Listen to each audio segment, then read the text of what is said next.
Bonjour à tous et bienvenue au potentiel 300 acteurs du monde rural aujourd'hui ou demain connectés à distance, précautions sanitaires obligent. Nous n'avons pas nos masques mais nous imposons les mêmes règles de protection sanitaire puisque nous sommes tous à 2 mètres les uns des autres et remettrons notre masque dès que cet enregistrement sera terminé. La Nouvelle-Aquitaine a initié ce cycle de débat à la Souterraine en Creuse en 2019 devant près de 250 acteurs politiques, agricoles, associatifs de la ruralité, des ruralités en Europe. Des débats que nous souhaitons aujourd'hui aussi riches en distanciel qu'ils ne le furent hier en présentiel. 2 thèmes pour ce nouveau cycle de conférences. Aujourd'hui, l'impact de la crise sanitaire sur les territoires ruraux et ses transitions. Et dans 15 jours, le mardi 27 avril, très précisément, un autre débat tout aussi important et lourd d'enjeux sur la jeunesse en milieu rural, ses angoisses, ses attentes et sa volonté d'entreprendre et de réussir au pays.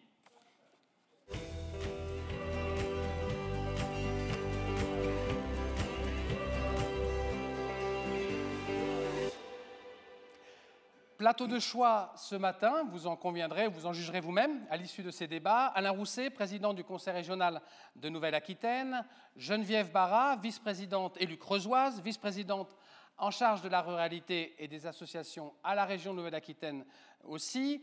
Mercedes Bresso, économiste, ancienne présidente de région du Piémont en Italie, c'est la région de Turin, et du Comité des régions d'Europe. Elle a également été députée européenne, c'est une spécialiste d'agriculture et d'économie dans les milieux ruraux et les milieux de montagne. Gilles Savary, ancien député européen lui aussi, qui a été élu dans le Sud-Gironde, un territoire rural situé à une 50aine de kilomètres au sud de Bordeaux. Gilbert Chabot, qui était là avec moi, lui, il n'a pas fait le pari de la connexion, il a fait le pari du présentiel. On vous remercie, Monsieur Chabot, maire de Saint-Pierre-de-Frugy, en Dordogne. Il faut savoir, c'est le point culminant de la Dordogne, Saint-Pierre-de-Frugy. On aura appris au moins une chose aujourd'hui. Guy Cluat, élu Lot-et-Garonnais, président du conseil scientifique de l'Association des maires ruraux de France. Patrick Bory, maire de Marton en Charente. Vous nous direz les spécificités de votre commune située entre monde rural et monde urbain et les problématiques que vous avez à gérer en tant que maire. Et puis, on les espère, 2 universitaires spécialistes de ces questions territoriales qui nous préoccupent tous. Jean-Marie Guilloux, conseiller scientifique à l'INRAE de Toulouse. Il est aussi le directeur scientifique de ce forum européen des ruralités que la région Nouvelle-Aquitaine organise maintenant depuis 2 ans, tout à fait régulièrement. Et Olivier Bouba-Olga, notre Olivier, si je puis dire, Monsieur le Président, car cet économiste, professeur des universités en aménagement de l'espace et en urbanisme à l'Université de Poitiers, a rejoint la DATAR il y a quelques mois, notre direction régionale de l'action territoriale, qui est le maître d'ouvrage de ce forum.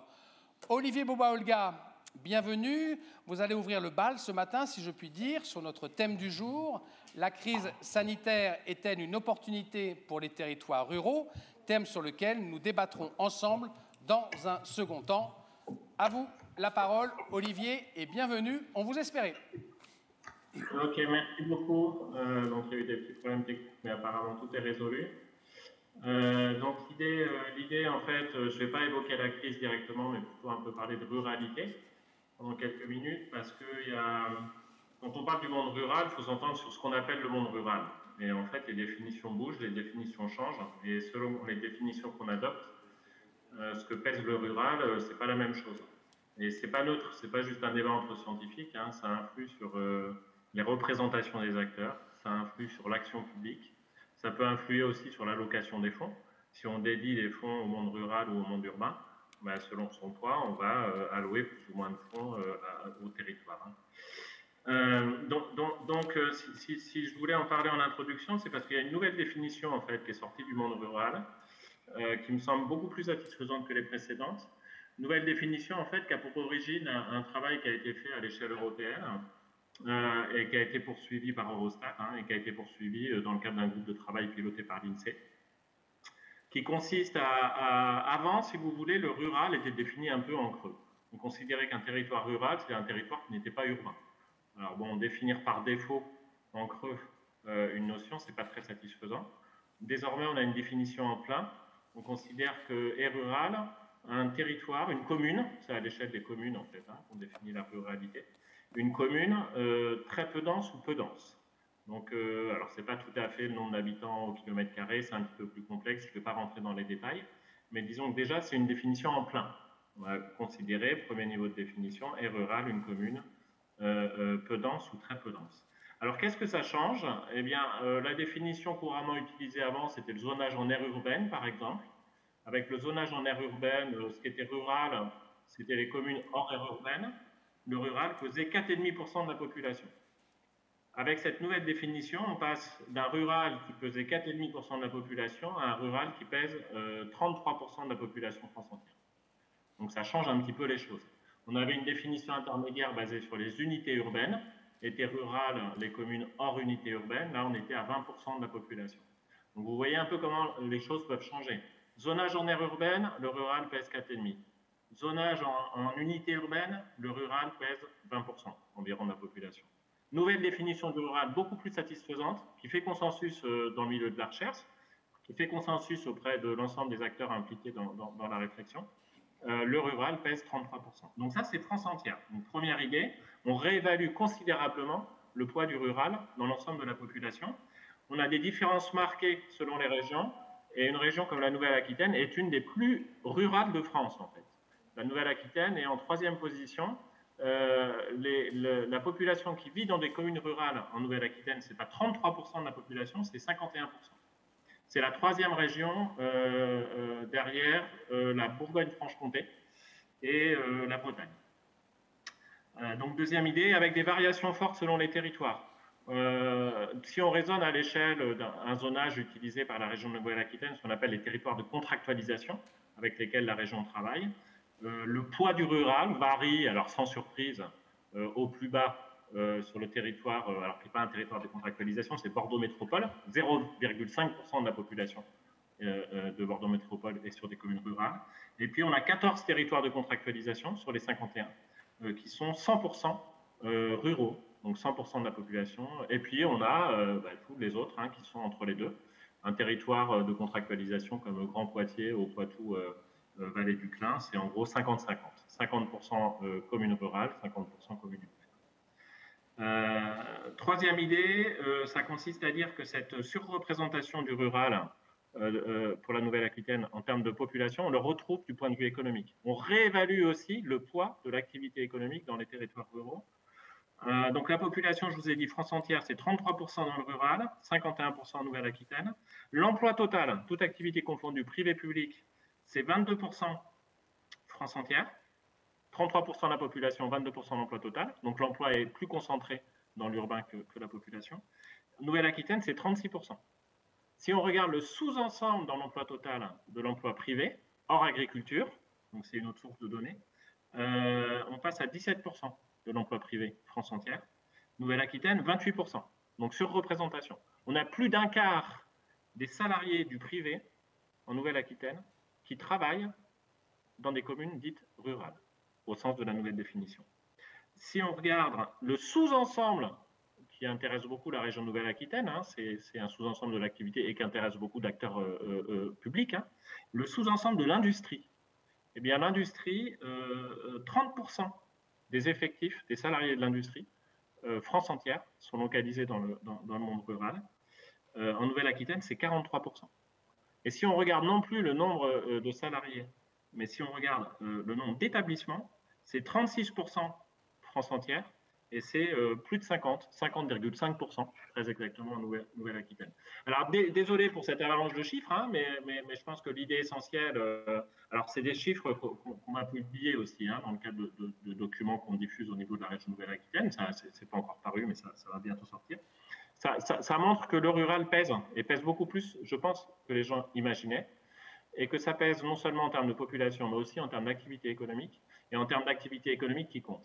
Et donc pour finir, peut-être une idée complémentaire, pour avoir mené, au-delà de travaux statistiques, des enquêtes et des travaux de terrain, pour m'être promené sur différents territoires de Nouvelle-Aquitaine, ce que l'on observe, c'est que l'activité économique qu'on y trouve, y compris dans l'industrie, eh bien, on y trouve des entreprises très innovantes, des entreprises insérées dans la mondialisation, qui développent des projets innovants et donc qui demandent aussi de l'accompagnement.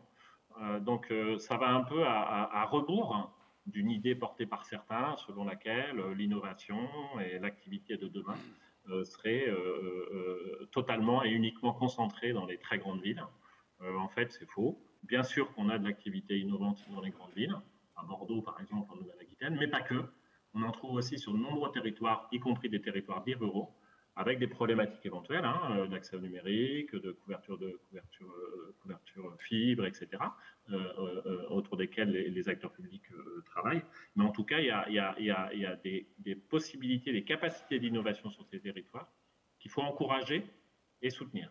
Donc voilà, ça c'est hors contexte, mais il me semble que c'est des éléments de cadrage importants. Après, se posent plein de questions sur l'impact de la crise sur cette géographie à la fois de la population et de l'activité. Positif ou négatif, Olivier Boba-Olga, cet impact selon vous? Et est-ce qu'on peut le mesurer à ce jour? Alors on ne peut pas, en fait c'est une vraie question qui intéresse tout le monde. J'aimerais beaucoup y répondre.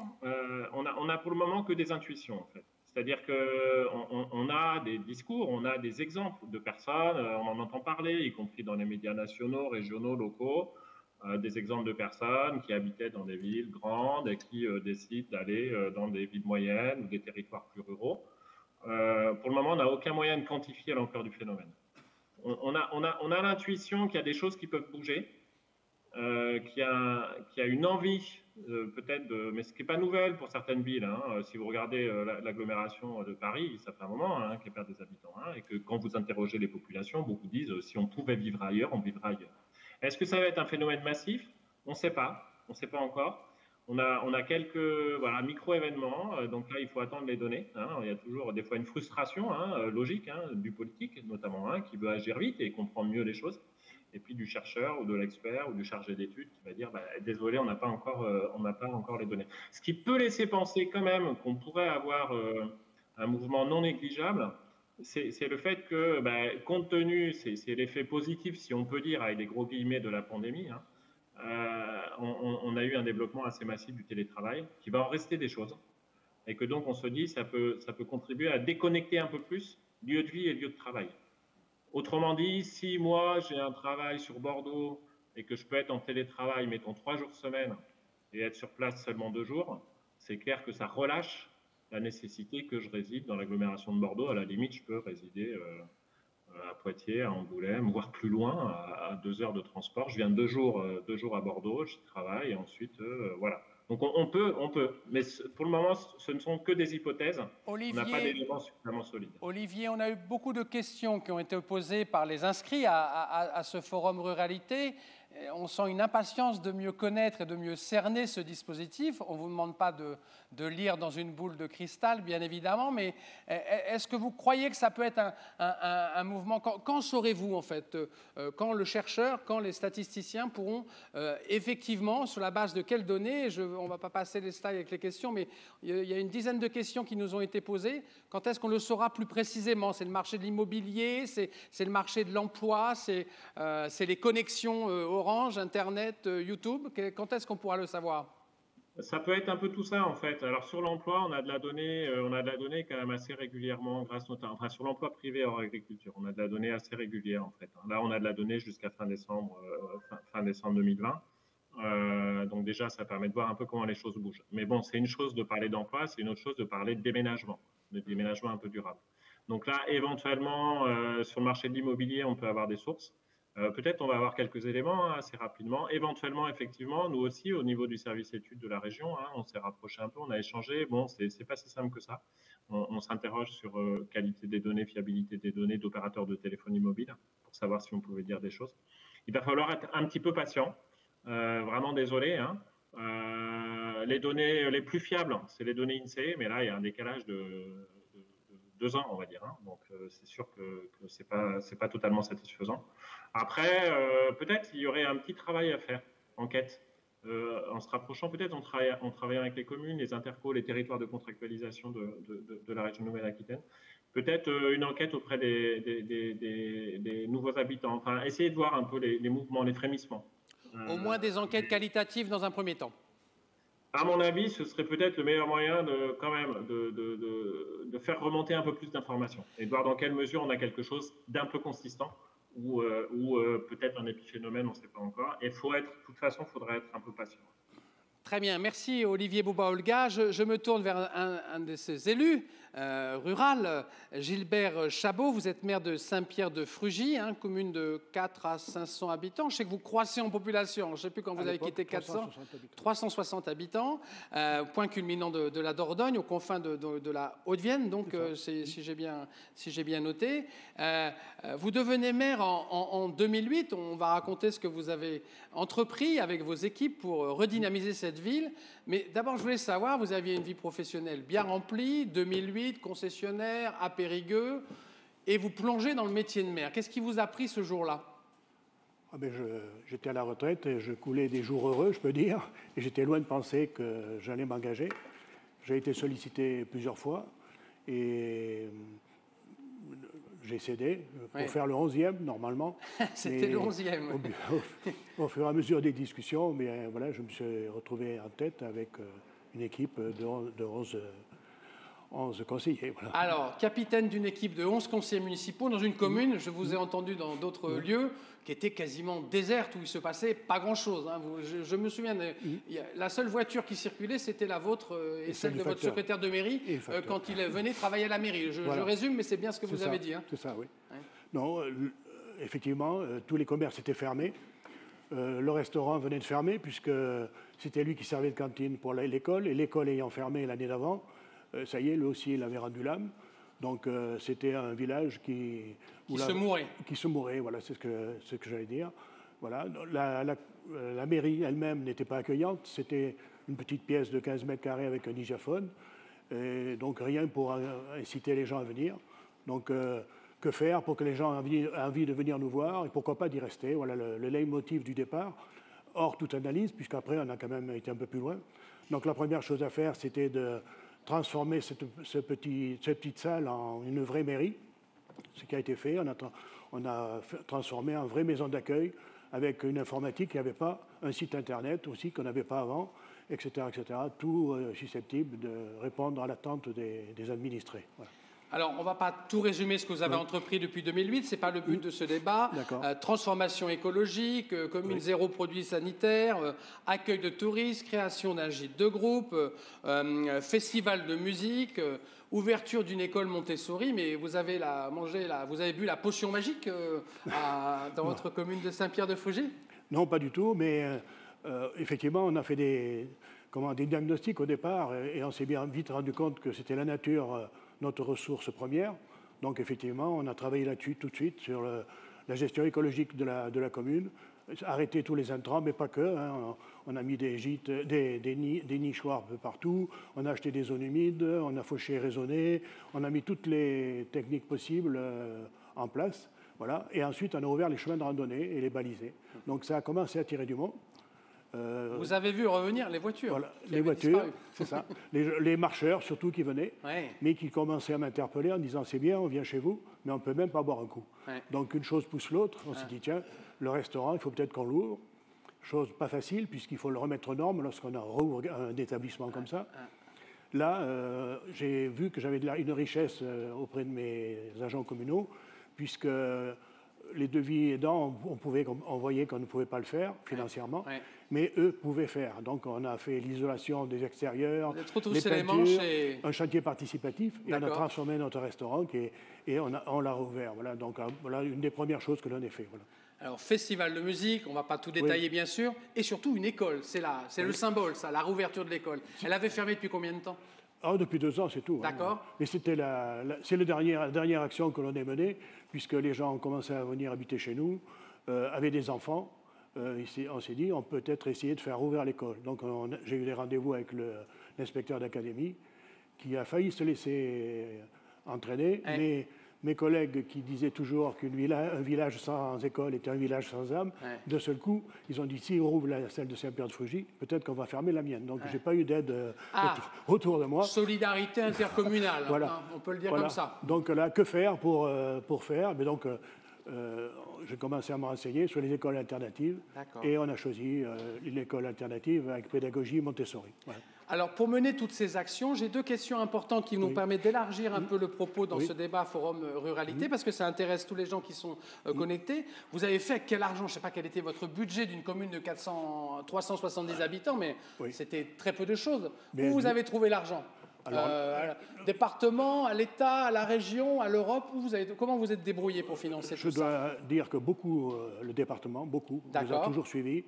Le parc naturel régional a été un sésame. Il nous a fait accéder au TEPCV, à TEPOS pour l'isolation des bâtiments, par exemple, l'agence de l'eau. Que nous soutenons les parcs, que la région Nouvelle-Aquitaine soutient les parcs naturels régionaux, donc ça fait partie de ces actions qui sont financées dans ce cadre. Très bien. L'agence de l'eau qui nous a beaucoup aidés pour notamment la désimperméabilisation des places. Au lieu de les imperméabiliser, nous on a des imperméabilisés. L'achat de zones humides aussi, voilà, tous ces trucs-là. Voilà.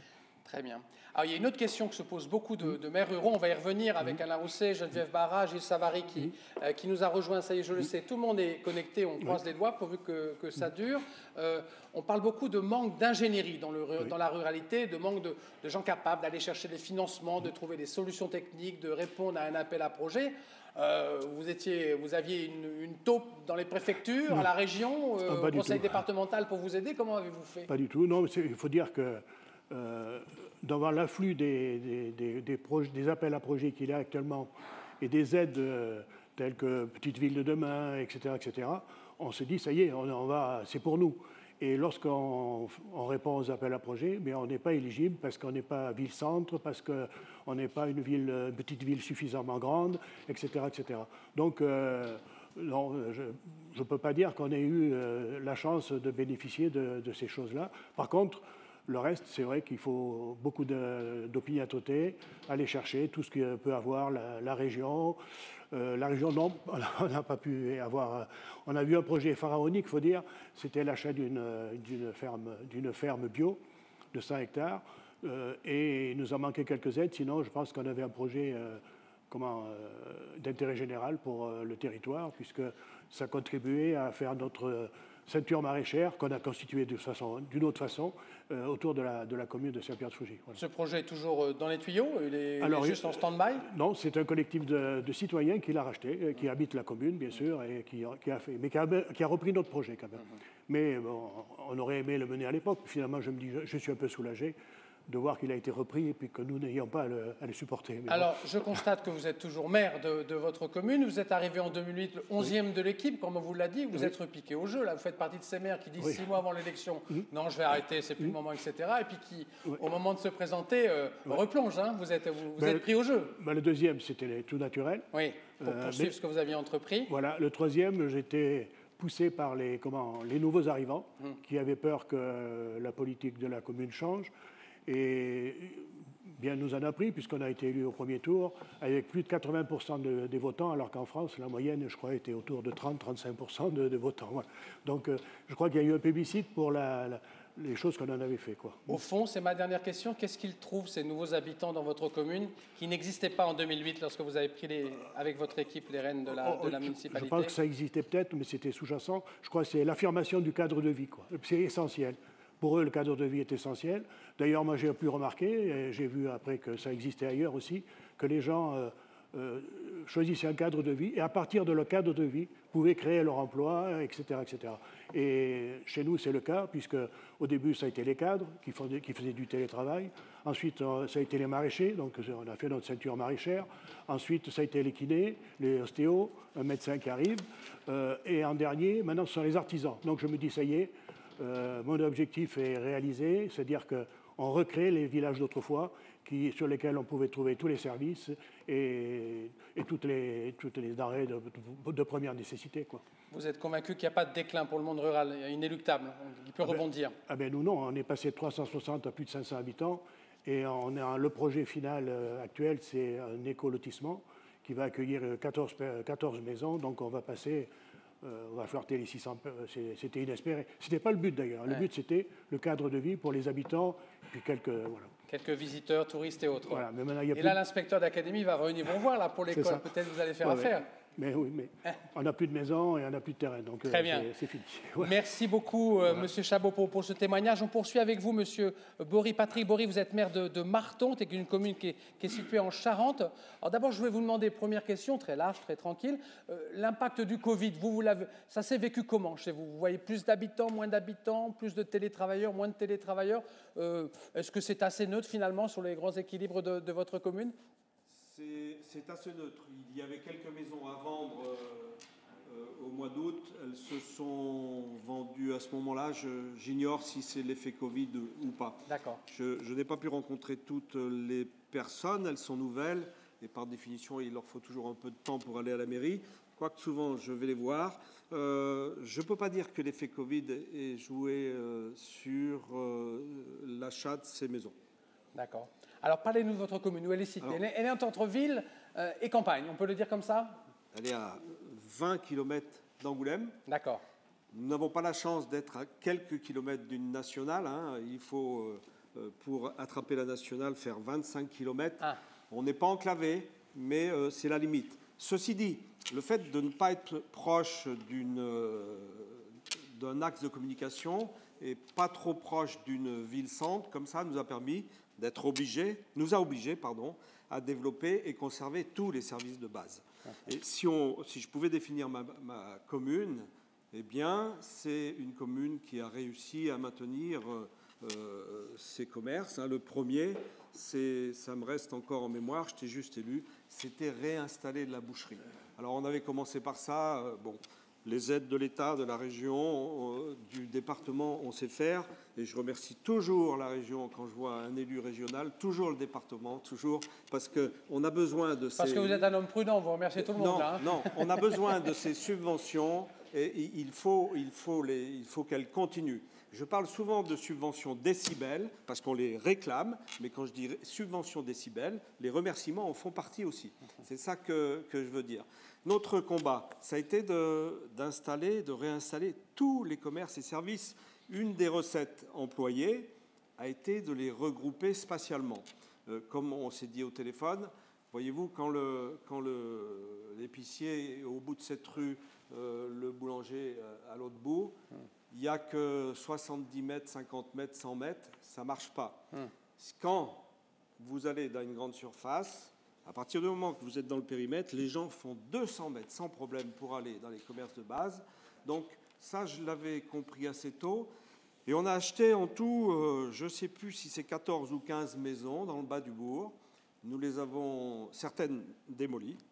Nous avons enlevé les jardins et les ateliers. Nous avons fait une place centrale et tout est regroupé autour de cette place. Et là, ils retrouvent le phénomène, j'arrive au même endroit et je peux faire ma liste de courses. Vous avez recréé une centralité, on peut le dire comme ça. Ah oui, on peut dire comme ça. On a recréé une centralité. On a refusé la déviation, on nous la demande encore.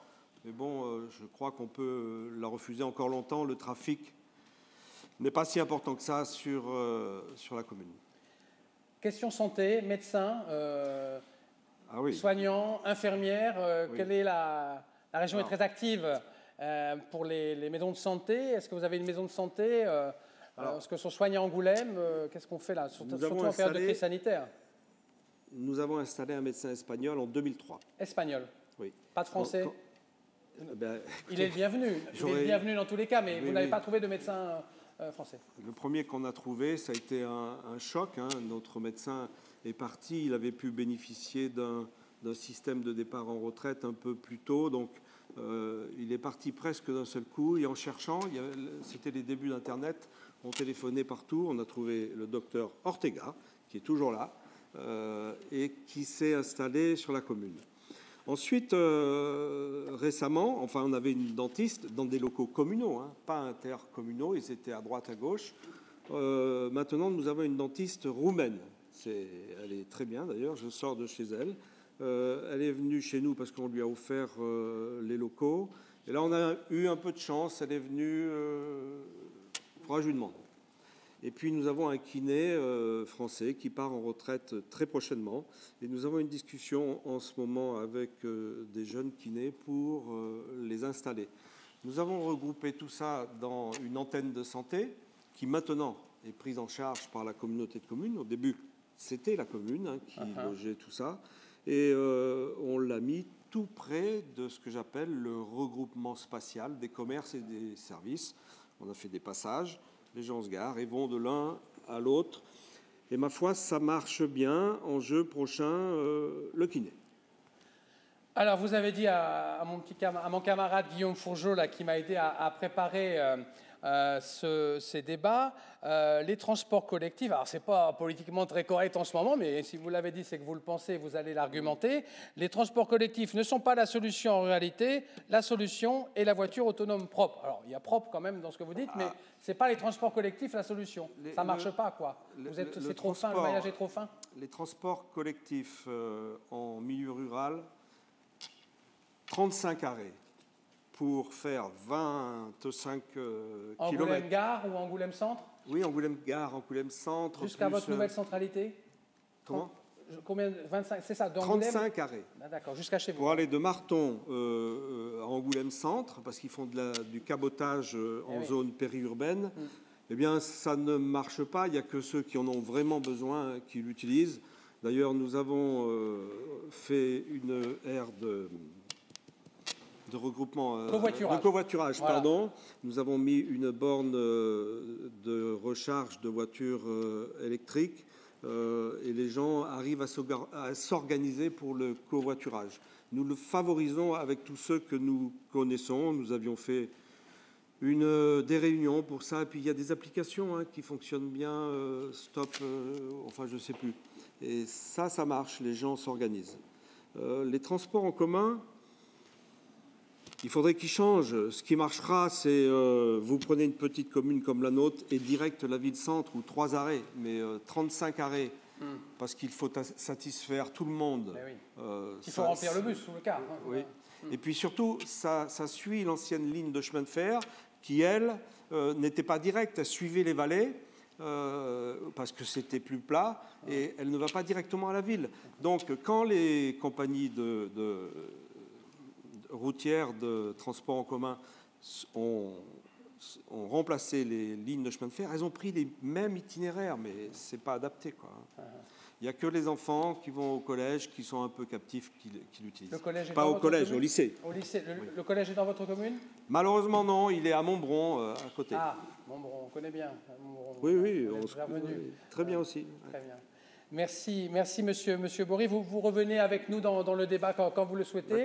Pas de problème. Je voudrais, avant de donner la parole à Guy Cluard, Alain Rousset, sur ces 2 premiers témoignages de maires, donc Saint-Pierre-de-Frugy et Marton, donc en Charente, une première réaction de l'ancien maire que vous avez été finalement. Je trouve ça d'abord extrêmement rassurant. C'est-à-dire que, quelle que soit la taille des communes, toute petite ou un peu plus grande, il y a des idées, il y a une volonté, et il y a des réussites. Le deuxième point, c'est que ce que j'observe, c'est cette relation au vivant, à l'écologie, de la part de tous les deux. On voit bien qu'on arrive à un moment où les conséquences du réchauffement climatique sont prises au sérieux et que le cadre de vie est essentiel. Qu'il n'y a pas de fatalité ensuite, qu'il faut tenir compte de toutes ces bonnes expériences pour les diffuser auprès d'autres collègues. Il ne s'agit pas de réinventer la roue, il ne s'agit pas de réinventer le fil à couper le beurre ou l'eau tiède, mais regardons, parce que les cas sont souvent complètement différents, comment on a les moyens de faire des acquisitions foncières, comment on mobilise ses concitoyens pour réhabiliter une mairie ou une école ou un commerce. Et donc on voit que, voilà, je trouve ça très gratifiant, très rassurant, et j'ai envie de féliciter les maires qui se sont exprimés. Très bien, on reviendra avec nos intervenants qui nous ont rejoints, Gilles Savary, Mercedes Bresso et Jean-Marie Guilloux, le directeur scientifique de ce forum Ruralité.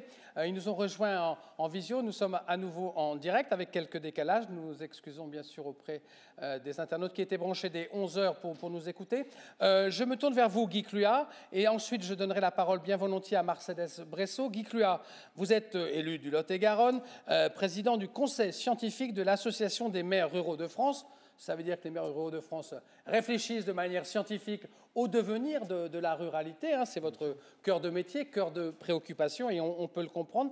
Alors, c'est quoi votre vision du développement de la ruralité? Les maires ruraux, ils pensent ils dépendent de quoi? Quels sont les leviers pour que cette ruralité, qui est finalement, Olivier Bouba-Olga nous disait, pas si moribonde et que ce qu'on veut bien dire ou ce qu'on veut bien entendre quelquefois, qu'est-ce qu'il faut pour qu'elle rebondisse, qu'elle redevienne une alternative à la vie en métropole et au développement des activités qui sont aujourd'hui en métropole? C'est quoi vos idées?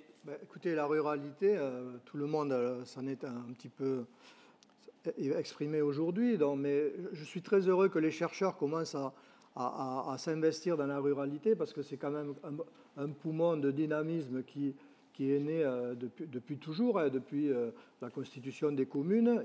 Et si notre association, l'Association des maires ruraux de France, est née, c'est justement en rébellion à la loi de 71 du ministre Marcellin qui souhaitait supprimer les communes. Donc aujourd'hui, on est dans le cœur du sujet. Le chercheur l'a dit, et je suis très content qu'on ait une autre définition de la ruralité, du monde rural, parce que nous, on s'aperçoit pour y vivre que cette ruralité est dynamique. Donc pour cela, il faut donner des façons de travailler, il faut se donner des moyens. Bon, si l'on regarde un petit peu par rapport à la Nouvelle-Aquitaine, nous avons eu la chance, et je remercie le président Rousset parce qu'il a cru à notre projet lorsque nous avons initié le cluster ruralité. Avec Geneviève Barra, notre élue vice-présidente à la ruralité, qui était l'infatigable défenseur de ce cluster ruralité. C'était l'oreille d'Alain Rousset. Bien sûr, c'est son idée, je ne peux pas lui enlever. Que nous avons sollicité et qui finalement a conduit ce cluster ruralité avec des possibilités enfin pour les zones rurales de pouvoir promotionner des projets et d'être aidés en dehors des financements classiques. Pour revenir au conseil scientifique, eh bien, écoutez, mon expérience d'élu ou d'ancien directeur de collectivité fait que il faut qu'on réfléchisse aujourd'hui à ce que sera le rural demain, dont la pandémie nous montre aujourd'hui qu'il est important que les gens aient une qualité de vie, peuvent se retrouver dans des zones où l'environnement est de qualité, avec des circuits courts, avec des projets pour leurs enfants. Et donc je crois que mon travail, moi en tant que président du conseil scientifique, c'est de faire avancer l'agenda rural que nous avons initié, dont je pourrais y revenir un petit peu plus loin, de travailler aussi sur la présidentielle, parce que le rôle d'un comité scientifique, c'est de voir un petit peu le devenir de nos paysages ruraux dans les futures années, de redynamiser le commerce rural aussi à travers les possibilités que nous pouvons avoir, ainsi que par rapport aux tiers-lieux, aux espaces coworking, aux Fab Labs. Enfin, voilà. Donc ça, je pense que Geneviève Barra en parlera. Et puis, il y a quelque chose qui nous tient à cœur. Alors aujourd'hui, on n'a pas réussi, mais on n'est pas loin. C'est la parité en politique. Donc il va falloir aussi que... Aujourd'hui, on y est presque. Voilà, on y est presque. Voilà. On fera mieux demain. Mais c'est parce que les gens ont eu un empêchement. Autrement, je pense qu'on aurait la parité. Mais alors, il faut quoi? Il faut plus de haut débit, plus de mobilité, plus de formation. On va en parler avec nos invités. Gilles Savary, Mercedes Bresso. Je voulais vous entendre, vous, qu'est-ce qu'il faut de plus pour que la ruralité il faut qu'il y ait des gens s'impose, devienne joyeuse, rayonnante, en développement? Déjà qu'on prenne en compte la ruralité en termes de soutien à la ruralité. Je parlais de la région en Nouvelle-Aquitaine, mais du cluster aussi. Mais je crois qu'au niveau des services de l'INSEE et de la façon de penser ruralité, il va falloir qu'on retravaille cette définition.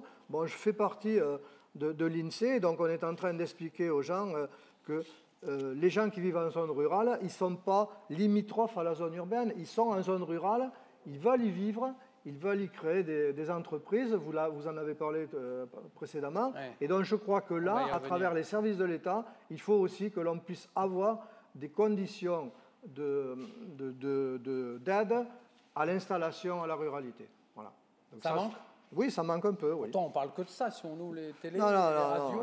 Il manque toujours... Des éditos de ministres sur ce sujet, on en voit plein. Oui, mais l'agenda rural, écoutez, ça fait 2 ans qu'on en parle, il y avait 183 mesures, il y en a peut-être une quinzaine qui commencent à arriver, donc ça veut dire que voilà, on est aux prémices du changement de mentalité des élus, en règle générale, quels qu'ils soient, du gouvernement. Et donc je crois qu'il faut continuer à aller de l'avant, il faut rester passionné, comme mes collègues ici, et avoir les soutiens de la région et du département. Merci, M. Clua. Vous revenez dans le débat quand vous voulez. Un mot, Geneviève Barra, il a été évoqué le cluster ruralité. Qu'est-ce qu'il a amené au fond? Dites-moi, en quelques mots, avant de nous tourner vers Mercedes Bresso. Le cluster ruralité, il a permis de rassembler des gens qui étaient quand même très inquiets. Les maires ruraux étaient très inquiets sur la réforme territoriale. Donc on s'est soudés et puis on a partagé, on a échangé, on a ajouté des opérateurs de milieu rural comme la Poste, comme les bailleurs sociaux, la Caisse des dépôts. Solila. On a même adjoint la justice pour parler justement de l'accès aux droits en milieu rural. Donc on a partagé beaucoup de choses. On a travaillé sur l'étude de peut-être 350 projets. On en a sélectionné 280 qui, à la fin, nous permettent d'entrevoir maintenant une politique de la ruralité de la région. Voilà, il a bien semé ce cluster ruralité. Il a oui, bien semé, ça va récolter. L'économie aussi, le fil économique, pour répondre un peu sur tout ce qui peut être l'économie agricole, pour relancer une alimentation, une agriculture de proximité qui est de nature à remettre de l'économie dans ces territoires ruraux. Très bien, merci. Je voudrais qu'on s'adresse maintenant, qu'on donne la parole bien volontiers à Mercedes Bresso. Merci, Madame Bresso, de nous avoir rejoints. Je sais que les connexions étaient un petit peu difficiles. Je vous ai bien présenté tout à l'heure. Vous êtes économiste, ancienne présidente de la région du Piémont, c'est la région de Turin, hein, pour ceux qui ne connaissent pas parfaitement la carte italienne en Italie. Vous avez présidé également le comité européen des régions. Vous avez été aussi, comme Gilles Savary, qui prendra la parole ensuite, député européen, spécialisé sur les questions d'économie, bien sûr, de rural, aussi de haute montagne. Alors, je voulais vous demander si vous reconnaissez, vous, italienne que vous êtes, la ruralité italienne dans tout ce qui vient d'être dit pour ce que vous avez entendu depuis le début. Oui, bonjour avant tout. Oui, je reconnais beaucoup de choses dont on a discuté, surtout au niveau européen. On avait, vous l'avez un peu rappelé, un intergroupe sur les zones rurales et de montagne. Et cet intergroupe a travaillé sur une chose que j'ai vu venir dans les interventions des maires, l'agenda rural pour les zones rurales européennes, ce qui voudrait dire des financements qui passeraient nécessairement par les régions ou par des groupes de clusters de zones de communes rurales. On ne peut pas imaginer d'arriver à la petite dimension. Et la politique des Smart Villages sur laquelle on a beaucoup travaillé, et j'ai reconnu les Smart Villages, ça veut dire tout d'abord des smart maires, hein, parce que c'est les maires qui doivent être intelligents, et j'ai reconnu beaucoup des caractéristiques des maires intelligents et des villages intelligents dans ce qui vient d'être dit. L'expérience dit que un smart village devient tel quand quelqu'un commence à s'installer. Ça peut être une personne retraitée qui a des fortes compétences, ça peut être des jeunes, quand quelqu'un commence à activer des intelligences au niveau local et à développer une politique. Alors, après arrivent des autres, petit à petit, même sur de petites dimensions, on peut arriver à redévelopper une petite ville, un village, le connecter avec les autres, surtout le connecter avec les villes et tous les services des villes. Je crois que c'est vrai. Notre expérience en Piémont dit que, et l'expérience en général qu'on a vue dans beaucoup d'endroits en Europe, même dans des endroits qu'on n'imaginerait pas. Par exemple, en Slovénie, il y a eu une très forte politique pour développer les petits villages, parce qu'ils en ont beaucoup et ils ont fait une politique très intelligente là-dessus. Alors, ce qu'on peut dire, c'est que le Covid, probablement, nous offre une opportunité. Hein, c'est toujours vieux discours sur ce qui est la crise est aussi une opportunité. Pour le milieu rural, ça peut l'être parce que voir arriver des intelligences en milieu rural, même s'ils le font pour le smart work, donc ils font un travail à distance pour quelques jours et puis ils doivent aller en ville pour quelques jours d'autres, ça veut dire inévitablement voir arriver des jeunes, voir arriver des familles, avoir de nouveaux besoins de services. Et j'ai trouvé très intéressant ce que un des maires qui a parlé, je crois M. Chabot, non, le suivant, celui de la Charente, il a présenté une expérience de ce que nous, en Piémont, on avait appelé les centres commerciaux naturels, c'est-à-dire reporter les commerces dans les centres des petites villes à travers une connexion le long d'une rue ou autour d'une place des différentes activités, de façon que les gens trouvent la commodité de tous les commerces en même temps, mais ne soient pas obligés d'aller en dehors de ville et donc d'abandonner les centres-villes. Et je crois que dans le cas français, pour ce que je connais de la France, c'est encore plus important parce que les centres urbains des villes petites et même moyennes souvent sont délaissés au profit de ces centres commerciaux à l'extérieur qui vraiment tuent les centres-villes. Et pour qu'une ville soit, surtout un petit village, soit de qualité, donc attire aussi des touristes, de nouveaux résidents, il doit avoir cette qualité urbaine qui est très importante parce qu'un petit village n'est pas un lieu désertifié et doit être une petite ville de qualité, belle du point de vue des interventions que les maires peuvent faire, mais il doit y avoir aussi de la vie, donc le restaurant, les commerces, quelques activités culturelles, en fait tout ce qu'on peut faire à la dimension juste. Alors, ce que je veux dire, c'est vous m'avez dit, Madame Bressot, si je peux juste vous interrompre, mais ça va vous relancer, je pense, puisque nous avons préparé tout ça ensemble. Vous m'avez dit qu'à votre connaissance, la désertification des petites villes ou des villes moyennes italiennes est moindre que ce qu'on peut connaître dans d'autres pays, voire en France. Qu'est-ce qu'il y a en Italie qui fait qu'on est plus attaché à rester, on a plus de possibilités de rester dans sa petite ville? Vous me confirmez ? Je ne crois pas que ce soit le fait d'être attaché. Il y a une politique plutôt contraire à l'ouverture de centres commerciaux à l'extérieur des villes, surtout pour les villes moyennes. Et donc, les centres urbains sont restés plus vivants. Et je crois que ça, c'est un élément très important. Par contre, je crois qu'on a tous les mêmes problèmes, voire arriver quelques jeunes et quelques personnes retraitées qui ont des expériences intéressantes pour un centre et les faire nous faire aider par eux à remettre de la vie à l'intérieur de nos villages et nos petites villes.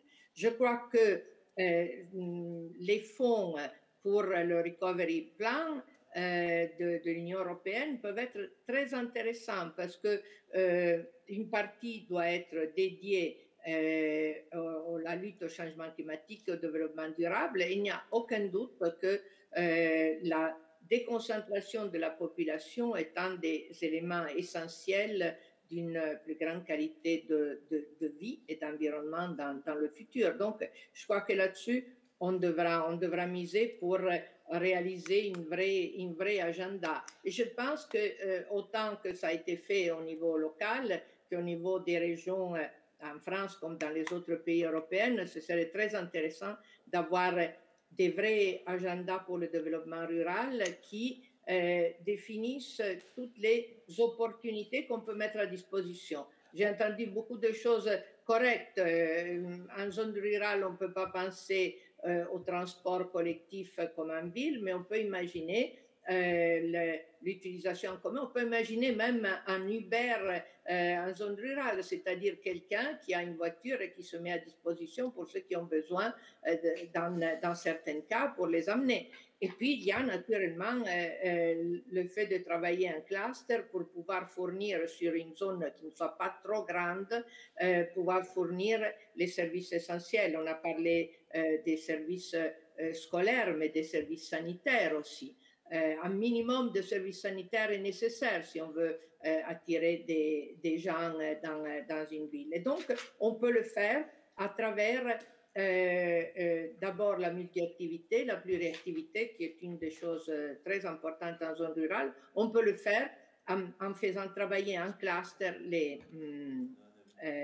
les villages, et donc chacun à son tour fournit quelque chose qui sert après pour tous les autres. Madame Bressot, j'ai une troisième question à vous poser. Vous avez évoqué en matière de développement économique de la ruralité la notion d'excellence rurale. Qu'est-ce que vous pouvez, économique, en termes de biodiversité, en termes d'économie, de produits agricoles, est-ce que vous pourriez préciser cette idée d'excellence rurale que vous appelez de vos voeux?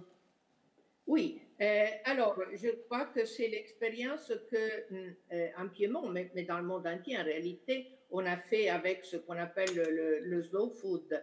La politique du slow food a été essayer d'aider les agriculteurs à retrouver la qualité de leurs produits, des produits anciens aussi, les protéger et arriver à comment dire, à récupérer la valeur ajoutée commerciale de leurs produits. Je crois qu'une des choses qui fonctionne beaucoup dans les smart villages, c'est le fait que les produits, la vente directe de produits, la valorisation de ses propres produits. Pensez au lait, on lutte au niveau européen pour 1 centime, mais si on produit du lait en montagne avec l'alimentation directe sur les prés de montagne des vaches, on peut le faire payer comme on veut, on peut vendre directement le fromage aux touristes. Voilà, toutes ces activités qui peuvent valoriser les produits,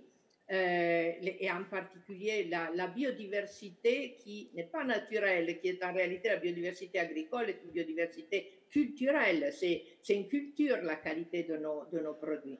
Tout ça permet de récupérer de la valeur ajoutée qui normalement va à ceux qui commercialisent les produits, de la récupérer pour les agriculteurs. Et ça permet et naturellement, les agriculteurs, pour faire ça, doivent être connectés, doivent pouvoir vendre directement. Ça se fait de plus en plus. Il y a des expériences en France comme en Italie, comme partout, très intéressantes. L'augmentation de la vente directe. Et naturellement, ça, c'est encore plus valable pour ceux qui sont pas loin des villes. La vente directe et l'augmentation de la valeur ajoutée du produit à travers la qualité. Tout le bio, par exemple, commence à donner un minimum de valeur ajoutée en plus aux produits agricoles, parce qu'il ne faut pas oublier qu'en zone rurale, il y a tout d'abord l'agriculture. Hein. On ne peut pas imaginer la qualité de vie plus forte dans les zones rurales si l'agriculture n'arrive pas à produire plus de valeur ajoutée pour les agriculteurs. Madame Bressot, j'ai une dernière question à vous poser, mais vous pourrez revenir dans le débat quand vous le souhaitez tout à l'heure, bien sûr. Vous évoquez aussi l'idée, c'est un sujet qui vous est cher, de développement d'universités dans le monde rural. Je sais que c'est une idée chère aussi à notre directeur scientifique du Forum Ruralité, Jean-Marie Guilloux, l'université dans le monde rural. Alors, vous pouvez préciser cette idée? Qu'est-ce que vous voulez faire avec ces universités? Nous, on a fait une expérience très intéressante près de Bra.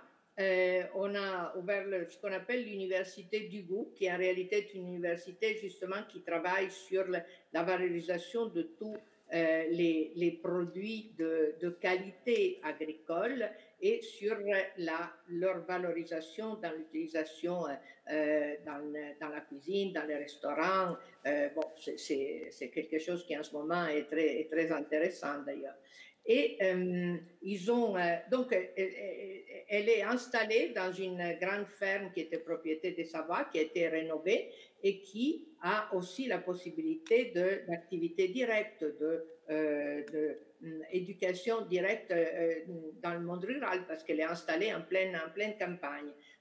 mais par contre, là arrivent des enseignants du monde entier parce que le réseau qui concerne le slow food est devenu un réseau mondial. Donc, c'est en même temps installé en zone rurale, mais elle attire des gens qui viennent de villes. Et on peut imaginer naturellement à travers des initiatives de manifestations qu'après, les gens des campagnes aillent dans les villes enseigner aux citoyens à comprendre que la qualité, l'orgueil des producteurs agricoles est un élément essentiel pour la qualité des produits et donc pour la bonne qualité de vie dans les villes aussi. Merci. Je crois que là, il y a beaucoup à faire dans nos régions qui ont d'ailleurs des expériences extraordinaires dans la qualité des produits, dans la redécouverte de la qualité en agriculture. Je pense que pendant très longtemps, on a un peu joué les Américains avec ces produits très homogènes qui ne valaient rien et qui étaient payés très peu. La qualité, maintenant en Europe, à mon avis, ce qui est devenu très important, c'est redécouvrir le fait que nous sommes un continent de qualité dans les produits agricoles. Nous ne pourrons pas produire des produits à bas niveau de qualité, donc de prix, mais nous pouvons produire de la qualité et la faire payer. Je crois que dans la région de Bordeaux, on connaît très bien cette question, mais il faut l'élargir, pas seulement les vins et pas seulement dans les grandes zones de tradition viticole, mais un peu partout, on est en train de redécouvrir que les vins passaient à tout le sud de la France, à tout le sud de l'Italie, qui produisaient des vins vendus à presque rien, qui ne produisaient aucune valeur ajoutée. Et maintenant, la qualité y est et le prix vient avec. Merci Madame Bressot de ce témoignage enthousiaste. Alain Rousset, vous avez connu Madame Bressot puisque vous êtes rencontrés lorsqu'elle était présidente du Comité des régions d'Europe, alors que vous présidiez les régions de France il y a quelques années. Comment réagissez-vous aux propos plutôt positifs et optimistes de cette économiste italienne? Vous me demandez comment je peux réagir après l'expérience de deux maires qui sont des réussites. Vous me demandez de réagir aux propos tenus extrêmement positifs et en même temps avec une belle analyse de Mercedes Bressot. Je partage, alors je ne vais pas aller très loin dans la réflexion. Je partage son analyse que la construction des grandes surfaces à la périphérie des villes est une catastrophe. Je rappelle simplement, une double catastrophe d'ailleurs. Alors je ne dis pas qu'il faut supprimer tout le système des supermarchés. Reste que quand on compare le nombre d'emplois, en dehors de la qualité des produits, le nombre d'emplois dans un hypermarché et la destruction d'emplois dans le petit commerce, on sait que le petit commerce crée 2 fois plus d'emplois. Donc aujourd'hui, pour des raisons de laisser-faire économique, permis de construire, de faciliter, on est obligé d'investir 2 fois pour réhabiliter, retourner les centres-villes de nos communes. Ça, c'est le premier point. Deuxième point, par rapport à ce que dit Mercedes Bressot sur qualité versus prix versus valeur ajoutée pour nos agriculteurs, je crois qu'on a un effort à faire en matière de communication pour nos concitoyens aussi. Une communication qui mélange, et je pense que dans un monde de sobriété dans lequel on est, la lutte contre le gaspillage et l'achat de produits de qualité avec du goût. Donc tout ça est important. Sur l'université dans le monde rural, on a une expérience, je le rappelle, qui avait été initiée par la CFDT au Pays Basque, plutôt sur les problèmes du logement. Je ne me souviens plus dans quel village basque ça se passait à la fin de l'été, je crois. Les rencontres annuelles d'Aubus. Voilà. Ce qu'on observe aujourd'hui, je le dis à Mercedes, c'est que nos lycées agricoles sont en train de passer de lycée à université. Tout simplement parce qu'on a non seulement des BTS, mais on a souvent des licences professionnelles. Et que donc s'organise progressivement la mise en réseau entre les écoles d'ingénieurs, l'INRAE aujourd'hui, et les lycées agricoles. Donc c'est une forme d'université à la campagne d'une certaine manière, mais on peut très bien un peu, sur l'idée qui vit au Pays Basque, d'avoir des universités temporaires, des regroupements. En tout cas, je note pour ma part que même un certain nombre de laboratoires de recherche liés notamment à la crise climatique viennent s'installer dans les fermes. Il y a quelque part un retour à l'égard de cela. J'ai même une anecdote, et mon expérience n'a rien à voir là-dedans. On a 2 médecins parisiens, un homme et une femme, amateurs de pêche à la truite, de pêche à la mouche, qui sont venus s'installer le long de la Dordogne. Comment reconquiert-on, lutte-t-on contre la déprise médicale avec la pêche à la mouche? Pardon, Mercedes.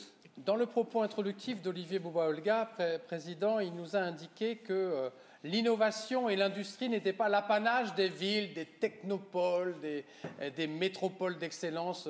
On a toujours l'impression que cette économie du savoir et de la connaissance se concentre et prospère dans les métropoles. C'est votre avis ou vous le contestez? C'est un constat qu'on fait depuis très longtemps. Vous m'avez entendu dire que 60%, alors Olivier Bouba-Olga dit 50% des usines sont à la campagne. Mais on a effectivement cette réalité avec des pépites totalement incroyables. À la Forêt du Temple, en Creuse, vous avez une usine qui date du début du siècle dernier, qui faisait les pavés de Paris et qui aujourd'hui fait les marbres pour l'industrie électronique. Vous avez à Ussel une fonderie qui fait la coiffe de la fusée Ariane. Donc, oui, bien sûr. Et je sais qu'une des plus petites entreprises de Creuse a un outillage qui est dans la sonde qui s'est posée sur Mars. Donc, bien sûr. Et en plus, d'une certaine manière, alors il y a plein de difficultés. Faire venir le conjoint, notamment pour les ingénieurs. Faire venir le conjoint, trouver le logement, l'école, la culture, etc., etc. Mais, ce que me disait le maire d'Ussel, mais on a aussi à la fois le cadre de vie dont parlait le maire de Saint-Pierre, de Fougy, le cadre de vie et la stabilité des équipes qui travaillent dans les usines. La stabilité des équipes que l'on ne trouve pas en ville, où il y a un turnover important. Très bien, merci Alain Rousset. Gilles Savary, vous êtes bien connecté? On croise les doigts. Gilles Savary? Aïe. Vous nous entendez, Gilles Savary? Allô, voilà. Il faut... Oui. Ah. Oui, je suis connecté. Bonjour. Très bien, bonjour. Merci à vous d'être avec nous ce matin pour ce premier débat du Forum Ruralité en Nouvelle-Aquitaine et en Europe, donc Forum européen des ruralités. Je voulais revenir à la question qui nous est posée collectivement et on aborde les réponses par tous les bouts qui ont été développés jusque-là. Votre vision des conséquences de la crise sanitaire pour le monde rural. Vous y voyez des opportunités nouvelles, comme il semblerait que la tendance, les JT, quelques-unes de journaux le laissent entendre, ou est-ce que vous croyez que c'est un effet de mode qui passera? Quel est votre sentiment par rapport aux conséquences de la crise sanitaire sur la ruralité? Bon, d'abord, le fait que je sois en visioconférence aujourd'hui, alors que j'habite en Gironde, comme vous le savez, est une conséquence de la crise sanitaire, puisque je garde mon petit-fils avec ma femme dans le petit village rural de la famille, de ce village de 700 habitants, tout près de Saintes. Bon, rapidement sur ce que j'observe de la crise sanitaire. D'abord, il faut être très prudent sur les conséquences territoriales, car on ne sait pas les mesurer encore. On a quelques éléments, on ne sait pas les mesurer. Une des premières conséquences de mon point de vue, c'est que la représentation de la province et du monde rural a beaucoup gagné à cette crise sanitaire. En particulier, le Covid a été une redécouverte de notre profondeur territoriale et de ses atouts. Je crois que c'est assez clair.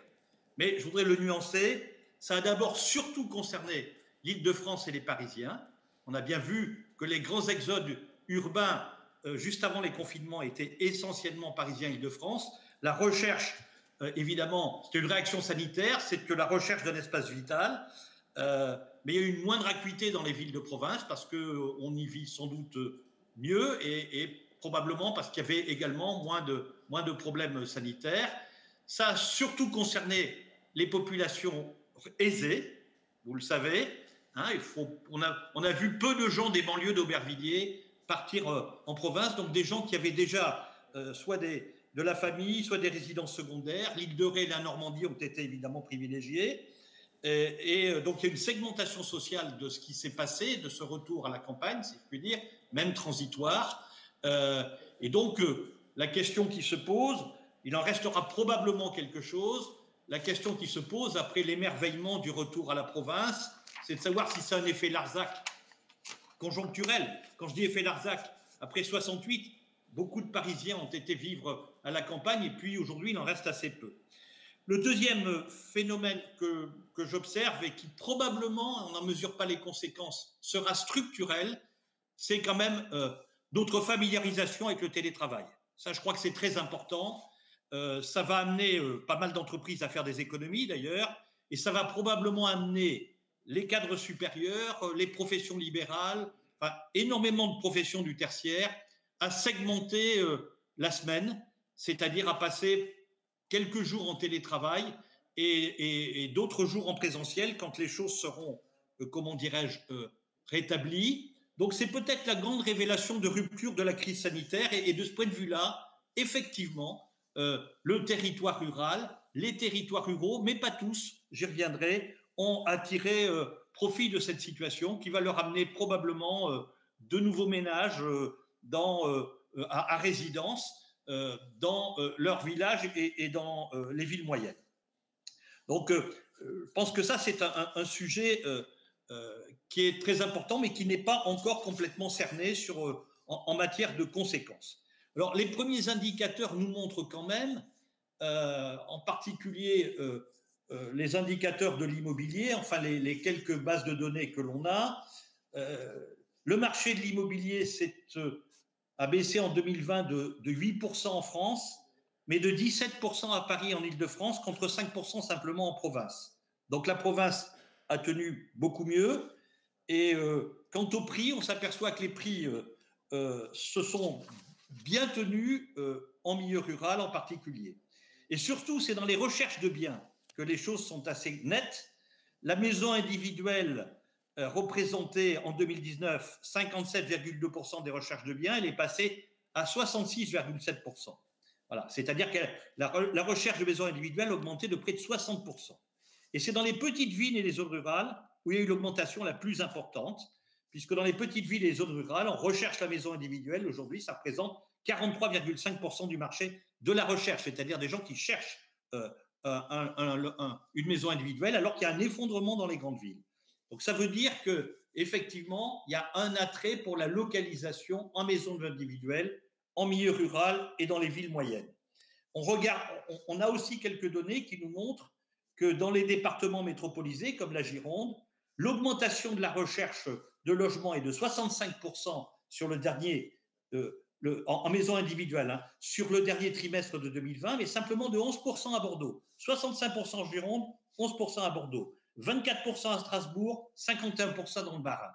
Donc il se dessine, alors je ne sais pas s'il faut s'en féliciter, mais il se dessine une double tendance au desserrement, Paris-Province et métropole périurbain, qui laisse penser quand même que ce sont les villages périurbains qui vont en profiter et que l'on va avoir probablement un étalement urbain à la suite du Covid. C'est-à-dire qu'on va vouloir effectivement s'implanter en campagne, mais on ne va pas vouloir s'implanter trop loin des villes, car on a besoin d'y récupérer un train, un avion, pour vivre son télétravail. Actuellement, ce sont les tendances qui se dessinent, avec malheureusement de très grandes inégalités. C'est-à-dire que là, de ce point de vue-là, ça conforte des des tendances d'avant Covid, hein, c'est-à-dire que c'est le grand bassin parisien qui déborde. On va s'implanter dans les villes moyennes autour du bassin parisien. C'est la Normandie. C'est aussi la côte atlantique, pratiquement une ligne droite Rennes-Bayonne. Et par contre, beaucoup moins d'attractivité pour le Massif central, la grande couronne rurale, la large couronne rurale de Paris et surtout le nord-est de la France. Donc voilà où on en est aujourd'hui, des observations que l'on peut avoir. Donc probablement un retour à la campagne, mais un retour à la campagne qui ne va pas jusqu'au rural profond. Voilà. Et donc il faudra savoir aussi s'il est durable ou non. Donc voilà aujourd'hui les tendances. Je pense qu'en tout état de cause, il y en a une autre qui va se conjuguer à celle du Covid, qui cette fois est une tendance structurelle et qui joue pour la campagne, c'est la recherche d'un cadre de vie naturel, c'est-à-dire un changement de mentalité, notamment des jeunes générations, qui sont beaucoup moins à la recherche du consumérisme qu'offre la ville, beaucoup moins à la recherche de l'ascension sociale que nous cherchions, nous, dans notre génération d'après-guerre, et qui cherchent aujourd'hui à retrouver des cadres de vie stables, plus lents, plus frugaux, plus proches des lieux de la nature, enfin plus proches de la nature et de ses aménités, plus proches aussi des productions agricoles saines. Donc ça, je pense que c'est un atout considérable. Je dois dire quand même que pour ce qui est du monde rural, je ne sais pas si c'est sensible auprès de ce qu'ont dit les maires, parce que, si les maires l'ont noté, mais c'est vrai que s'efforcer d'avoir une commune dans laquelle il y a une agriculture propre est devenu un atout à la fois touristique, puisque le tourisme est une manne non négligeable pour le monde rural. Ce sont en général les urbains qui vont massivement en voyage et les ruraux qui en profitent. Il y a un transfert là d'argent non négligeable. Mais que ce soit pour le tourisme ou que ce soit pour l'implantation de ces nouveaux ruraux qui ne sont que des urbains qui habitent à la campagne, eh bien, on cherche un cadre de vie qui soit propre, si je puis dire. C'est-à-dire que ça correspond à une aspiration au verdissement, à l'écologie et à l'environnement. Voilà ce que je peux vous dire aujourd'hui sur ce que j'ai regardé un peu la littérature et les statistiques, ce que l'on constate. Alors, Gilles Savary, on a eu pas mal de questions qui nous ont été posées lors de l'inscription à ce forum par les gens qui participent, qui sont connectés à distance. Il y en a une qui est importante, sur laquelle j'aimerais vous entendre et sur laquelle j'aimerais interroger Alain Rousset à la suite. Quelle solidarité entre territoire rural et intercommunalité, entre ville et campagne? Il fut un temps, pendant longtemps en France, où le département était le lieu naturel, si je puis dire, de cette péréquation financière entre ruralité et monde urbain. Est-ce que les choses sont en train de changer et dans quel sens elles doivent évoluer selon vous? Bon, d'abord, les enjeux du monde rural sont de deux ordres. Le premier, de mon point de vue, c'est de rapprocher, c'est de faire en sorte que les gens qui viennent habiter dans le monde rural, on leur donne le mode de vie le plus urbain possible. Parce qu'ils cherchent, les nouvelles générations ne sont pas les paysans.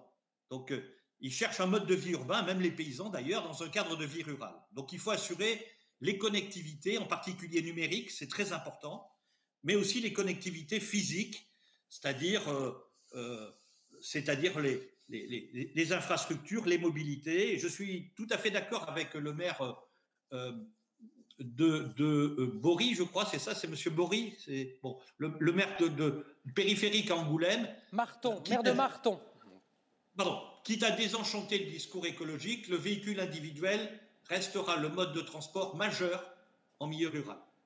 Parce que les villages ne sont pas complets, parce que même deux voisins n'ont pas les mêmes occurrences tous les matins de déplacement. Et donc, le véhicule individuel sera très important. Donc, ça ne veut pas dire qu'il faut arrêter de faire des lignes d'aménagement du territoire en train. Je pense qu'il faut avoir une approche en matière d'aménagement du territoire de rapprochement des villes.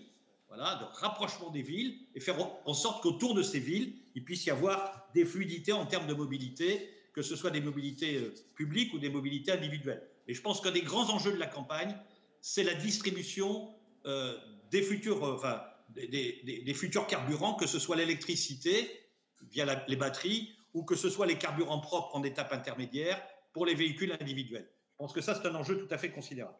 Le deuxième grand enjeu, j'ai dit faire en sorte que le mode de vie urbain s'accorde avec le cadre de vie rural. Pour moi, il faut un aménagement humain du territoire. Ça a été dit, je ne vais pas y revenir. Il y a des tas de choses qui échappent d'ailleurs à l'enjeu local, notamment la PAC. Il faudrait absolument réformer la PAC. La PAC aujourd'hui est basée sur des aides qui sont des aides à l'intensification agricole, alors qu'on nous explique qu'il faut faire une conversion écologique, ce qui fait que les agriculteurs, évidemment, ne s'y retrouvent pas. Donc, il faut que les aides de la PAC accompagnent cette conversion écologique. Mais ce que je pense, c'est que l'enjeu, c'est de réinventer le village complet. Et de ce point de vue-là, je réponds à votre question, ça ne se fait pas seul dans une commune. Même un maire qui a beaucoup de génie et qui fait venir des commerçants, si la ville d'à côté met en place une zone commerciale monstrueuse dont l'aire de chalandise est de 60 km, ben le pauvre maire, il souffre. Donc il faut aujourd'hui que l'on imagine l'aménagement du territoire avec des cohérences territoriales qui ne se résument pas à l'émiettement décisionnaire des 34 000 communes. Autant il est très important que les maires soient proches de leur population, c'est eux qui font l'animation de leur ville, c'est la cellule de base de la démocratie, c'est là où on apprend à délibérer ensemble, c'est là où on est en proximité. Autant je pense qu'il faut qu'on revoie la gouvernance du territoire. Qu'est-ce qui a marché ces dernières années depuis 40 ans? Ce qui a marché depuis 40 ans, c'est finalement le marché. Ce n'est pas l'action publique de l'État. C'est finalement le marché qui a créé les métropoles. C'est un succès considérable. Sous De Gaulle, on avait essayé de le faire par l'autorité publique. On a mis Citroën à Rennes, l'école de la magistrature à Bordeaux, voilà. Et on s'est aperçu, et ça végétait quand même, ces dernières années, la très grande réussite, c'est les métropoles. Mais les métropoles sont devenues aujourd'hui des locomotives qui ne tirent plus de wagons, ou plus suffisamment de wagons. Elles concentrent tous les emplois, elles créent donc beaucoup de problèmes de mobilité aux gens qui vont vivre à la campagne. Donc il faut, de mon point de vue, qu'on élargisse nos métropoles pour que ruraux et urbains délibèrent ensemble. Ça, je pense que c'est extrêmement important. Délibèrent ensemble des choses qui les concernent ensemble, les mobilités. C'est le fait aujourd'hui que l'emploi est concentré dans les métropoles et que les résidences sont concentrées dans le monde rural, qui fait qu'il y a des mobilités entre les deux. Ça doit être réglé par la même structure de gouvernance. Le problème du logement, on ne peut pas imaginer simplement qu'on laisse se déverser les gens qui n'ont plus les moyens de vivre en ville, en périphérie. Le problème de l'accueil d'investisseurs. Il est clair que si on est dans le même espace fiscal, eh bien, la métropole sera plus encline à faire en sorte que les usines soient en périphérie. Donc je pense qu'il faut qu'aujourd'hui, on ait une gouvernance où ville et campagne délibèrent ensemble. Et ça, je pense que dans les espaces métropolisés, il faudrait, je regrette de le dire, mais j'ai été vice-président du département de la Gironde, donc ça m'autorise à le dire, fusionner la métropole et le département. Deuxièmement, il faut que l'État se dessaisisse de l'aménagement du territoire.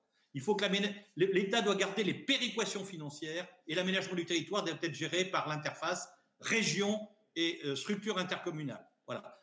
Et dans les départements où il n'y a pas de métropole, eh bien, il faut que le département gagne en compétences et couvre un petit peu plus le territoire sur des domaines comme le logement, comme l'accueil d'entreprises et les mobilités. Enfin, les mobilités, c'est la région aujourd'hui. Voilà, donc je pense que la gouvernance n'est pas neutre. Alain Rousset, désolé, je vais vous faire réagir, mais je vous pose la question très directement pour cette gouvernance métropole-ruralité, rôle de la région dans ce dispositif, poids des départements aujourd'hui. Comment vous voyez la région agir sur ces équilibres urbain-rural? Il va assez loin, Gilles Savary, il parle de péréquation, de fiscalité commune, de compétences communes. Est-ce que la région accepte cette idée? Bon, bien sûr. De toute manière, je ne peux dire ici, pour ne pas le répéter Gilles Savary, que je suis d'accord avec ce qu'il a évoqué. Je ferai une référence, parce que en l'écoutant, j'ai relu un texte de Michel Rocard qui date de 1966. Il signait ce texte de Servet, c'était son nom de code. Il était un jeune inspecteur des finances, haut fonctionnaire. Le titre de cet article, c'était « Décoloniser la province ». Il n'y a pas un mot à retirer, à part une dernière partie plus PSU, mais il n'y a pas un mot à retirer de cet article. le centralisme reste par définition un boulet économique, social, culturel, avec ce discours que l'on entend aujourd'hui, que l'État est seul à produire de la compétence et à produire de l'égalité. On voit que les territoires sont différents. Une métropole n'est pas un territoire rural. On a cru à un moment donné, par le mécanisme que Gilles Savary évoquait tout à l'heure, que les métropoles allaient ruisseler sur leur territoire, très loin de leurs frontières. Absolument pas. Absolument pas. Parce que les phénomènes que l'on vit depuis plus de 30 ans maintenant, c'est des phénomènes de ségrégation sociale et culturelle.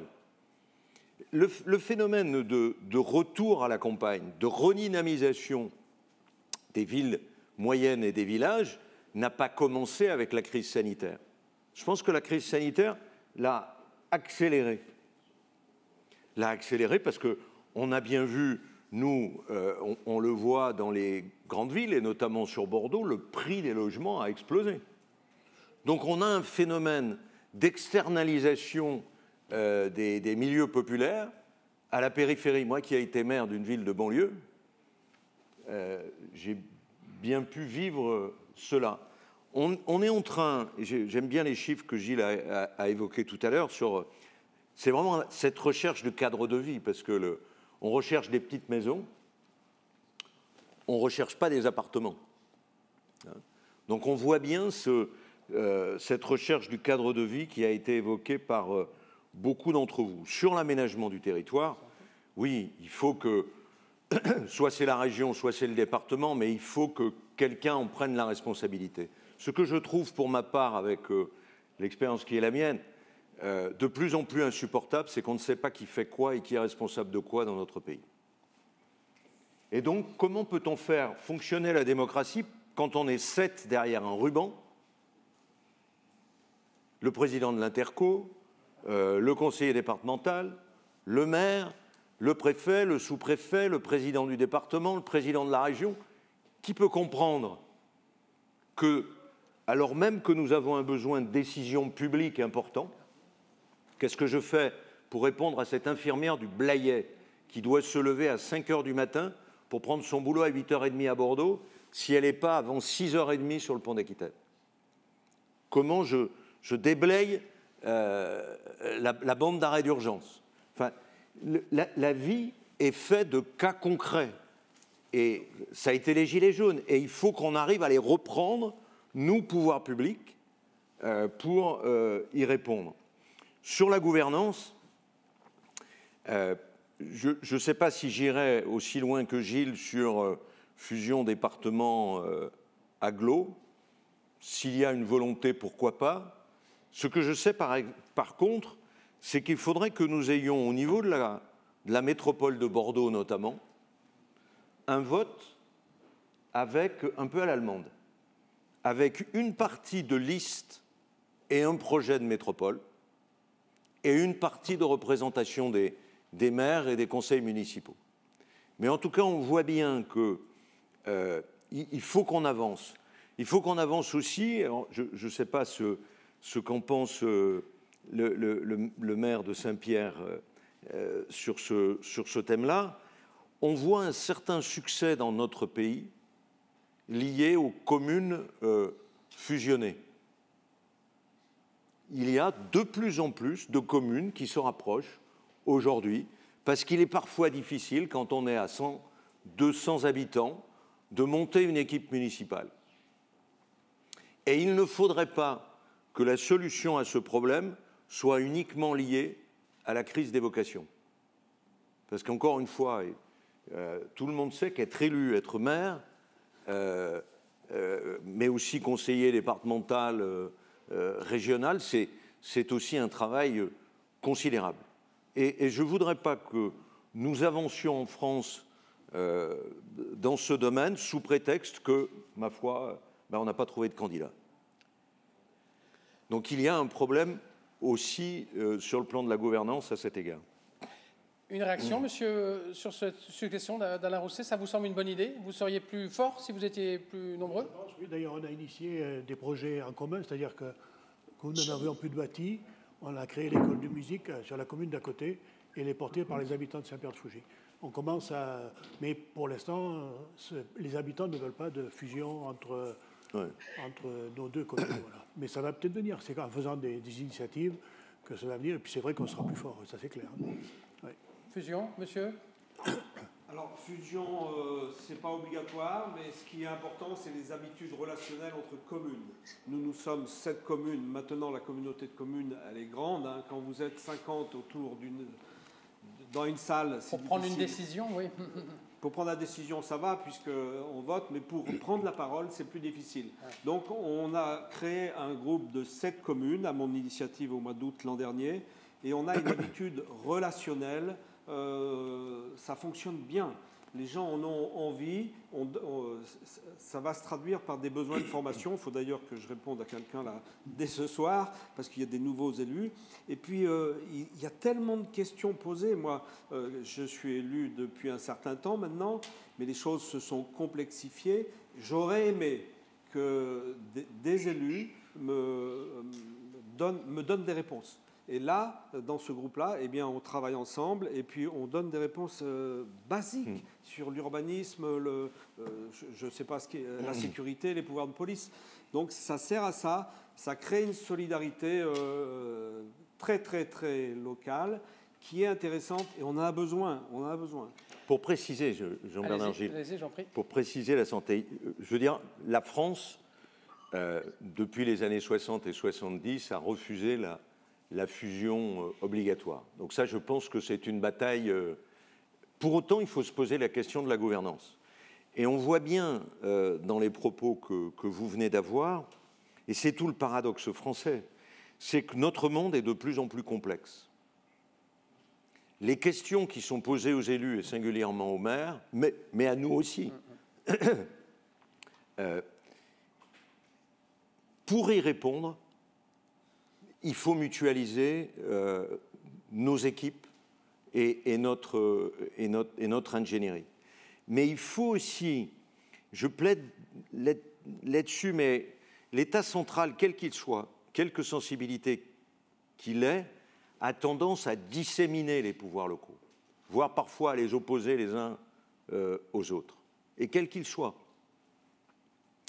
Et donc, on voit bien que aujourd'hui, sur le temps de la décision publique, par rapport aux demandes de nos concitoyens, si on a à concerter avec le sous-préfet, le préfet, l'agglomération, l'intercommunalité, etc., on va doubler le temps.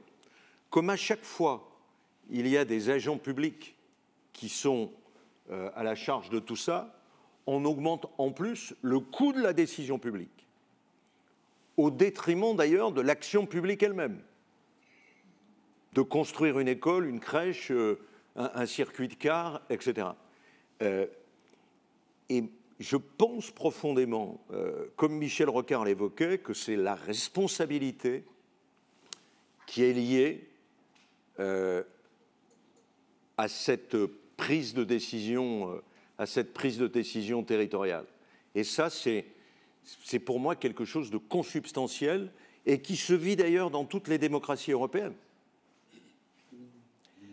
Un seul intervenant ne s'est pas encore exprimé, Jean-Marie Guillot, alors que vous avez tant fait pour ce forum ruralité que vous avez conçu en lien avec la data, je vous demande de réagir à tout ce que vous venez d'entendre, pas en conclusion, mais enfin, propos choisis.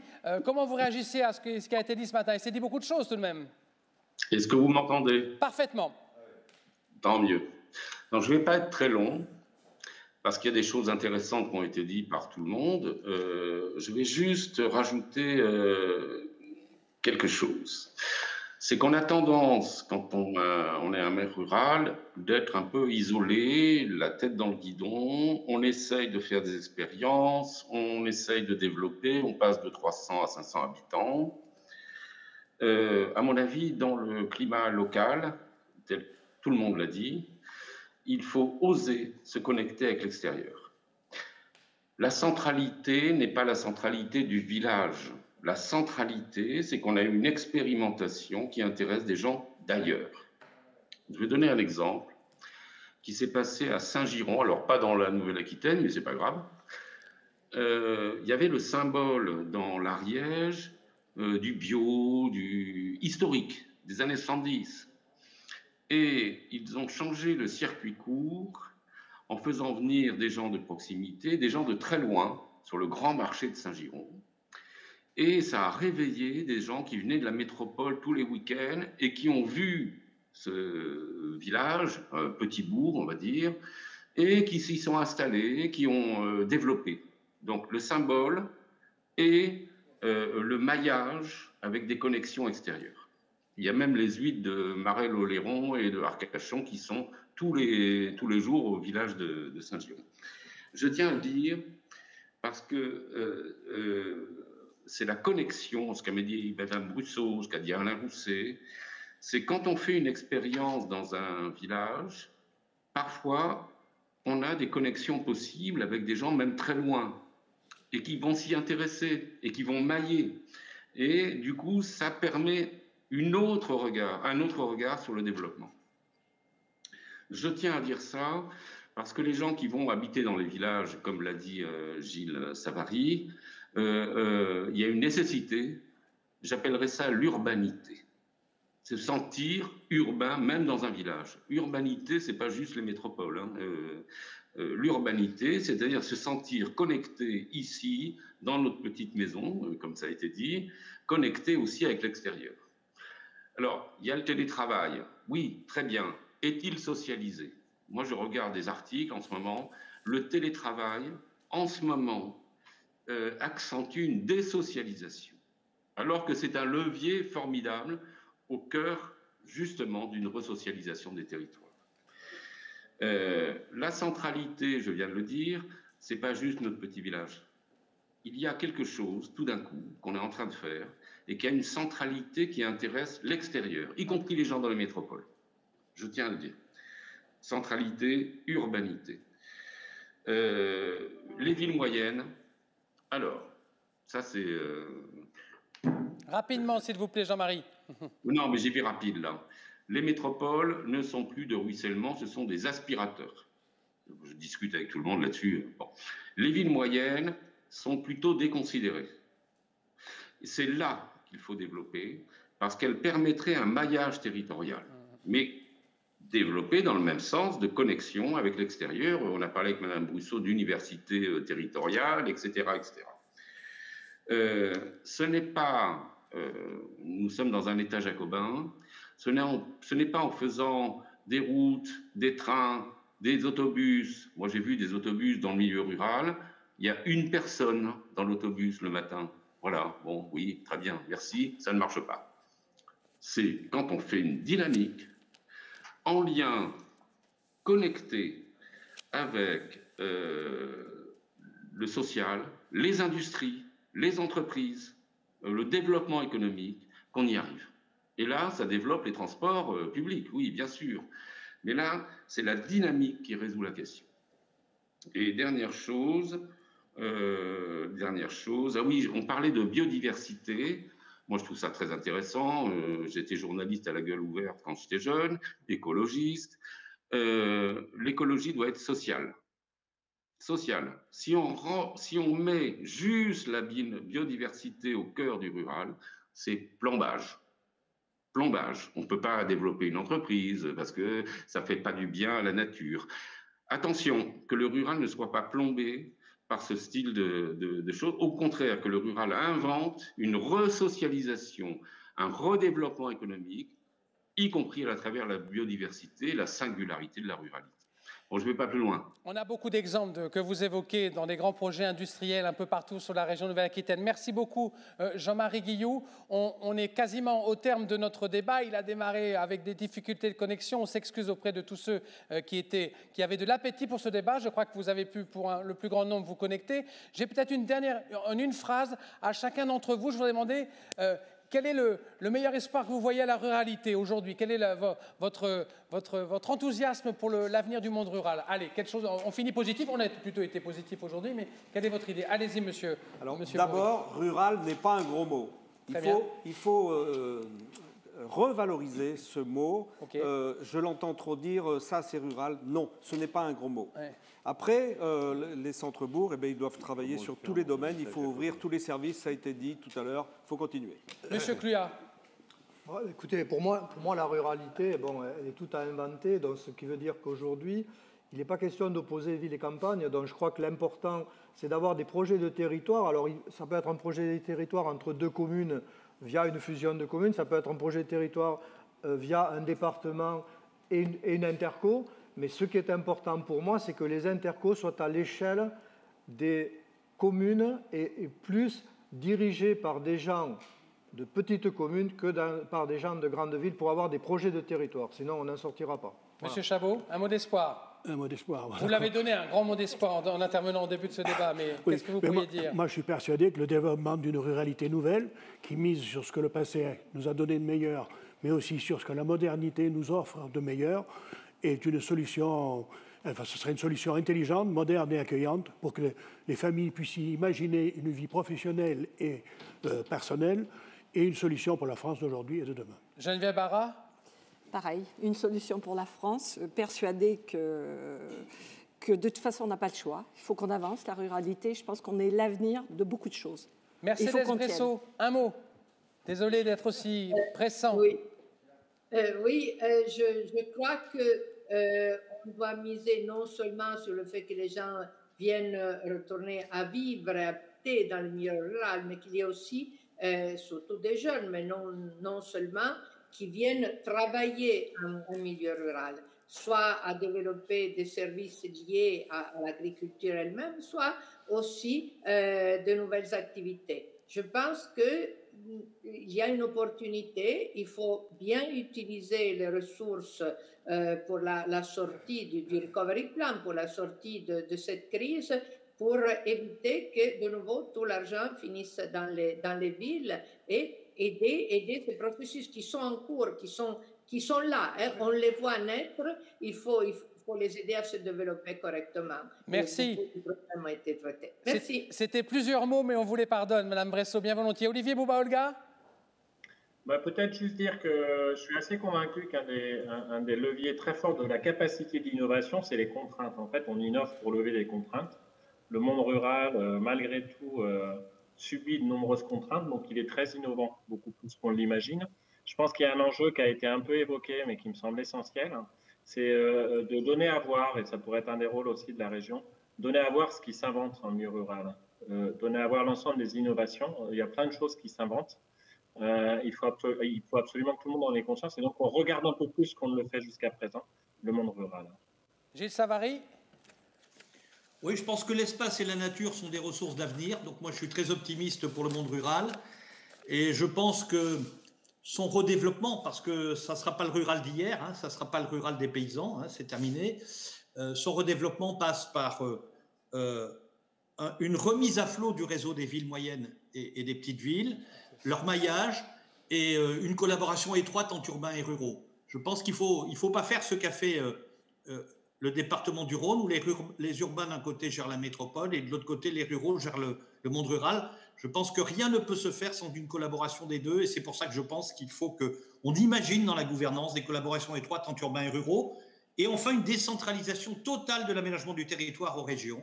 Vous remarquerez que quand on parle de l'Italie, de l'Espagne, de l'Allemagne, effectivement, les territoires sont moins déshérents parce qu'ils ont été très décentralisés très tôt. En réalité, ils n'ont même pas été décentralisés.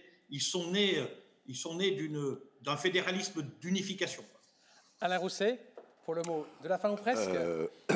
J'allais dire deux choses. Un, c'est comme en amour, c'est pas les discours qui comptent, c'est les actes.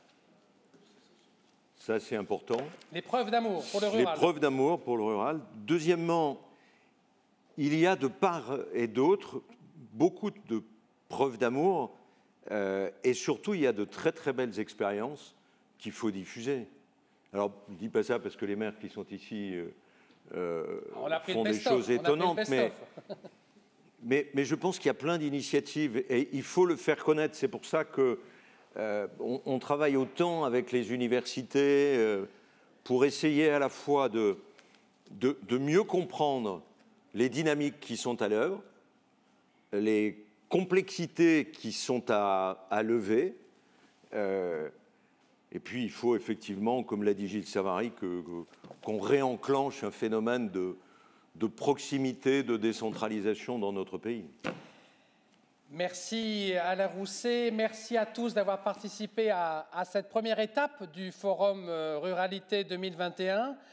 Merci à vous tous. Je vous donne rendez-vous le mardi 27 avril, retenez bien cette date, dès 11 h, cette fois-ci. C'est un engagement, connexion comprise, pour un nouveau débat de ce cycle 2021 des débats et conférences du Forum. Comment répondre aux attentes de la jeunesse en milieu rural, comment accompagner les jeunes actifs pour leur investissement dans les territoires. Vivre et travailler au pays, finalement, c'est un peu ça, un des thèmes de cette table ronde du mardi 27 avril. Bonne fin de journée.